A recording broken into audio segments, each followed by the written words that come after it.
মাইগ্রেনের কিন্তু বিভিন্ন প্রকারভেদ আছে। আজকে একটা প্রকারভেদ নিয়ে আলোচনা করব। সেটা হচ্ছে অ্যাবডোমিনাল মাইগ্রেন। তো যাই হোক, অ্যাবডোমিনাল মাইগ্রেন হচ্ছে বাচ্চাদের মধ্যে বেশি দেখা যায়। অনেক বাচ্চারা বলে প্রায় পেট ব্যথা করে, কিন্তু আমরা আল্ট্রাসোনোগ্রাম বা কোনো টেস্ট করে কিন্তু কিছু ধরতে পারি না। তখন এই অসুখটার কথা কিন্তু মাথায় রাখতে হবে। রিকারেন্ট বা বারবার যদি অ্যাবডোমিনাল পেইন বা পেটে ব্যথা হয়, তখন কিন্তু আমরা অ্যাবডোমিনাল মাইগ্রেন সন্দেহ করি। এবং এর আগেই বললাম যে কম বয়সীদের মধ্যে বেশি হয়, বিশেষ করে স্কুলে যারা যায় সেসব বয়সী বাচ্চাদের কিন্তু এটা দেখা যায়। তো এই ক্ষেত্রে কিন্তু মাইগ্রেনের চিকিৎসা করতে হবে। আপনি পেট ব্যথার বিভিন্ন ওষুধ পাওয়া যায়, সেগুলো খেলে কিন্তু খুব বেশি উপকার আপনি পাবেন না। তো যাই হোক, তবে আগে টেস্ট করে নিশ্চিত হতে হবে যে অন্য কিছু নাই, তারপরে আমরা এটা ডায়াগনোসিস করব এবং এটা কিন্তু পাওয়া যায়।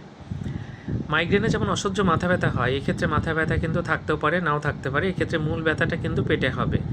আর অ্যাবডোমিনাল মাইগ্রেনে অনেক সময় মাথা ব্যথা কিন্তু থাকে না, সুতরাং এটা মানে বিভ্রান্ত হওয়া যাবে না।